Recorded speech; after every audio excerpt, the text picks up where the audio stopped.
Hi అండి, అందరూ ఎలా ఉన్నారు? బాగున్నారా? ఈరోజు ప్రతి ఒక్కరూ ఇష్టపడే ఒక మంచి ఫేవరెట్ స్నాక్ ఐటెం నేను మీకు చూపిస్తున్నాను. ఇది ప్రతి ఒక్కరికి నచ్చుతుంది. సో అదేంటనుకుంటున్నారా? టంటడాయ్, పచ్చిమిరపకాయ బజ్జీలు, కట్ మిర్చి అండ్ లాస్ట్లో మిగిలిపోయిన పిండి వేస్ట్ అవ్వకుండా పిల్లలు కారంగా తినరు కాబట్టి వాళ్ళ కోసం రింగ్ ఆనియన్స్ అండ్ వీటి కోసం tomato sauce, chilli sauce, schezwan chutney. Okay, మనం ఈ కట్ మిర్చి జనరల్ కట్ చేసి ఈ పెట్టుకోవచ్చు ఉల్లిపాయలు అవన్నీ, కానీ నేను అలా పెట్టట్లేదు ఎందుకంటే సపరేట్గానే తిందామని సపరేట్గా పెట్టాను. సో చూసారా,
ఎలా చేయాలో నేను మీకు క్లియర్గా ఎక్స్ప్లెయిన్ చేస్తాను. ఇక మనం వీడియోలోకి వెళ్ళిపోదాం. నానపెట్టిన చింతపండు, అందులో నానిపోయిన తర్వాత వాటర్ అంతా ఉంటుంది కదా, అది చాలా మట్టుకి వాటర్ తీసేయాలి. ఎందుకంటే ఇది పేస్ట్ పలసగా వస్తే మనకి బజ్జీలు సరిగ్గా రావు కదా. ఇప్పుడు ఇందులో ఒక 1 స్పూన్ వాము కొంచెం ఎక్కువ వేసినా పర్వాలేదు, ఎందుకంటే పిల్లలకి మంచిది కదా, కడుపు నొప్పి రాకుండా ఉంటాయి. సో ఒక 1.5 స్పూన్ వాము అండ్ కొద్దిగా సాల్ట్. ఈ సాల్ట్ కూడా ఓన్లీ దీనికి సరిపడి వేసుకోవాలి, ఎందుకంటే మనం బజ్జీకి మనం ఏదైతే పిండి కలుపుతామో ఆ బజ్జీలకు సరిపడి దాంట్లో వేస్తాం కదా, అందుకని చూసి వేసుకోండి. పేస్ట్ చేస్తున్నాను. ఇదిగోండి, ఇలా పేస్ట్ అయిపోయింది కదా. ఇదేంటంటే మనం బజ్జీలు మధ్యలో పెడతాము. ఈ మధ్యన బజ్జీలు ఎక్కడ దొరికినా మనకి ఇలా చింతపండు ఉండట్లేదు కదా. ఇంతకు ముందంటే చింతపండు బాగా పెట్టేవాళ్ళు. చింతపండు పెడితేనే, ఎంత చింతపండు పెడితే అంత టేస్టీగా ఉంటాయి బజ్జీలు. క్లీన్ చేసినప్పుడు తడి లేకుండా తుడిచేసుకోవాలండి తర్వాత, ఎందుకంటే అది మనం ఆయిల్లో వేస్తాం కదా, అందుకని. చూడండి, ఇవన్నీ వాష్ చేసి క్లాత్తో తుడిచేసిన మిరపకాయలు అనమాట. సో ఇవన్నిటిని ఇప్పుడు మనం కట్ చేసుకుని పెట్టుకుంటాము. ఆ కట్ చేయడం ఎలాగంటే, ఈ లాస్ట్లో ఒక చిన్న పీస్ తీసేసేయండి. తర్వాత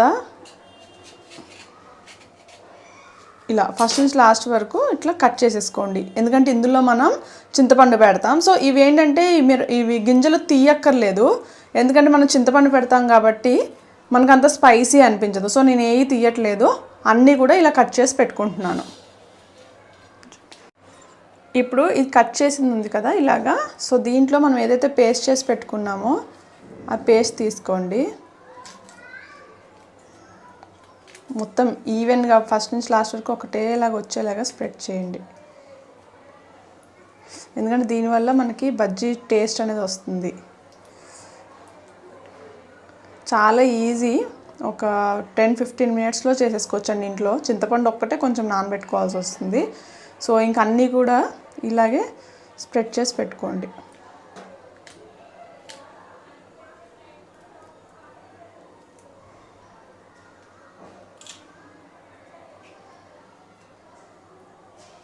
ఇలా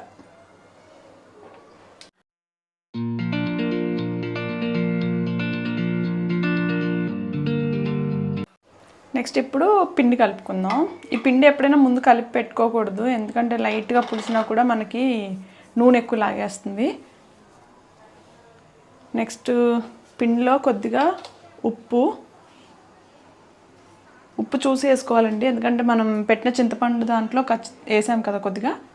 తర్వాత 1 స్పూన్ కారం. ఈ కారం ఏంటంటే ఓన్లీ మనం కలర్ కోసం, స్పైస్ కోసం కాదు. సో అందుకని చూసి కొద్దిగా వేసుకుంటే సరిపోతుంది. అండ్ ఇందులో మనం కొద్దిగా చిటికెడు సోడా. సోడా కూడా ఎక్కువ వేయద్దు. ఈ సోడా కొంచెం ఎక్కువైతే మనకి నూనె లాగేస్తుంది అనమాట, అందుకని చూసి వేసుకోవాలి. ఇప్పుడు నెక్స్ట్ అది వాటర్ పోసి మిక్స్ చేసుకోవాలి.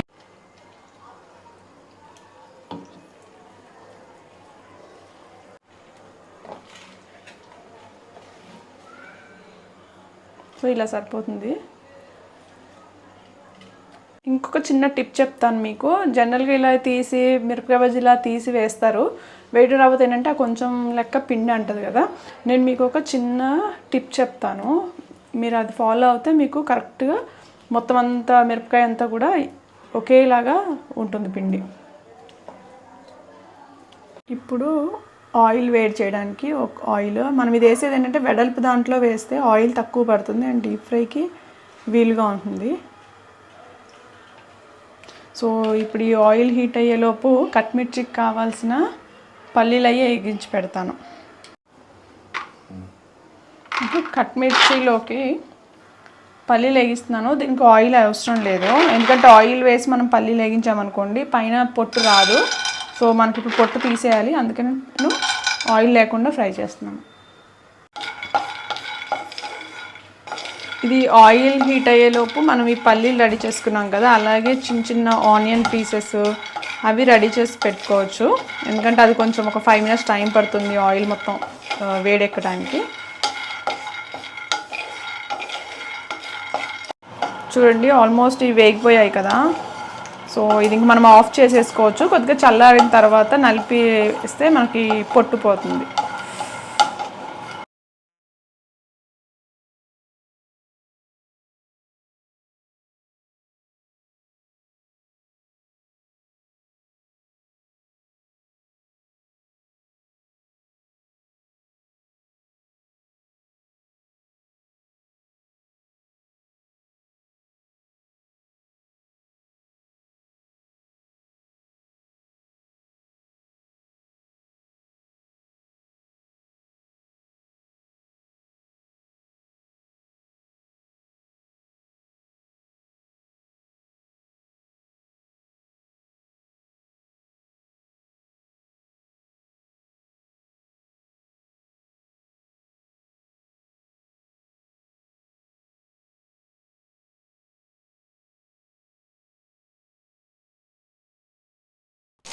మనం మీడియం ఫ్లేమ్లో పెట్టి ఫ్రై చేయాలి, ఎందుకంటే లోపల పచ్చిమిరపకాయ అంతా ఫ్రై అవ్వాలి కదా. ఇలా కలర్ చేంజ్ అయ్యే వరకు మీడియం ఫ్లేమ్లోనే ఫ్రై చేయండి. అప్పుడు మనకి మొత్తం నీట్గా ఒకేలాగా ఫ్రై అవుతుంది అండ్ టేస్ట్ కూడా బాగుంటుంది, క్రిస్పీగా ఉంటుంది. ఇలా చూడండి, మీరు చూస్తేనే తెలిసిపోతుంది మీకు, లైక్ అంటే క్రిస్పీగా ఉంటుంది అని మనం చూస్తే చెప్పేయచ్చు కదా. అండ్ ఒకసారి అయితే వేసేసాను అండ్ చూడండి, చూడ్డానికి ఎంత బాగుందో, యమ్మీ బజ్జీ. అండ్ నెక్స్ట్ వచ్చేసి నేను మీకు చెప్పాను కదా టిప్ అని. టిప్ ఏంటంటే ఇలా గ్లాస్లో పిండి వేసేసుకుంటే మీరు ఇలా డిప్ చేసి వేయటానికి ఈజీగా ఉంటుంది. సో ఈక్వల్గా అంటుకుంటుంది పిండి కూడా. అండ్ నేను ఇప్పుడు వేసేది ఏంటంటే కట్మిర్చి కోసం. సో ఇవేంటంటే మరి అంతలా ఫ్రై అవ్వాల్సిన అవసరం లేదు, ఒక 50% ఫ్రై అయ్యే వరకు ఉంచి తీసేద్దాం. ఆల్మోస్ట్ 50% ఫ్రై అయిపోయింది. సో నేను ఇప్పుడు వీటిని తీసేస్తున్నాను. వీటిని ఇదిగోండి, ఇప్పుడు వీటిని ఏం చేస్తామంటే మనం చిన్న పీసెస్గా కట్ చేసుకోవాలి ఇలాగా. అండ్ చూడండి, కట్ చేస్తుంటే మీకు తెలిసిపోతుంది చింతపండు ఎంత బాగా ఫిల్ చేసాం మనం లోపల అని. ఇప్పుడు ఈ కట్ చేసినవి అన్నీ ఏంటంటే మళ్ళీ ఇంకోసారి మనం డీప్ ఫ్రై చేసుకుంటాం. సో ఇది కట్మిర్చి అనమాట. సో ఇప్పుడు డీప్ ఫ్రై చేస్తున్నాను పీసెస్ అన్నీ వేసి. ఇప్పుడు మనం లో ఫ్లేమ్లో పెట్టాల్సిన అవసరం లేదు. లో ఫ్లేమ్లో పెడితే ఏంటంటే ఆయిల్ లాగేస్తుంది. మీడియం ఆర్ హై ఫ్లేమ్లో పెట్టి ఫ్రై చేసేయచ్చు. దట్టు ఏంటంటే ఇవి చిన్న పీసెస్ కాబట్టి ఎక్కువసేపు ఫ్రై అవ్వాల్సిన అవసరం ఉండదు, ఫాస్ట్గానే ఫ్రై అయిపోతుంది. అండ్ చూద్దాం, మన బజ్జీ కట్మిర్చి ఆల్మోస్ట్ ఫ్రై అయిపోయింది. నేను తీసేస్తున్నాను. ఇవి చాలా క్రిస్పీగా ఉంటాయండి. అండ్ ఇదే కాదు, మనం ఏవైనా గారెలు కానీ ఏమన్నా వేసినప్పుడు ఫస్ట్ ఒకసారి వేసి 50% ఫ్రై అయిన తర్వాత తీసేసి మళ్ళీ సెకండ్ టైం ఫ్రై చేసుకుంటే క్రిస్పీగా వస్తాయి. అంటే జనరల్గా బయట వాళ్ళు కూడా అలాగే ఫాలో అవుతారంట, బయట షాప్స్ వాళ్ళు కూడా. చూడండి కట్ మిర్చి చూస్తేనే ఎంత నోరు ఊరిపోతుంది కదా. సో ఇప్పుడు వీటన్నిటిని ఒక ప్లేట్లోకి వేసుకుంటున్నాను. ఎందుకంటే దీనిపైన మనం ఇప్పుడు ఉల్లిపాయలు అవన్నీ వేసుకోవడానికి. చూడండి ఎంత బాగా ఫ్రై అయిందో చింతపండు, అండ్ 2 సైడ్స్ కూడా ఎంత బాగా ఫ్రై అయింది చూడండి. క్రిస్పీగా ఉంటుంది, చాలా బాగుంటుంది. ట్రై చేయండి మీరు కూడా. అండ్ దీనిపైన నేను కొద్దిగా లైట్ కారం, ధనియాల పొడి చల్లాను.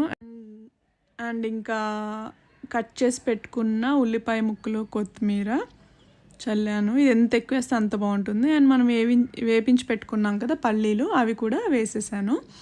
సో ఇదండి ఆంధ్ర స్టైల్ కట్ మిర్చి.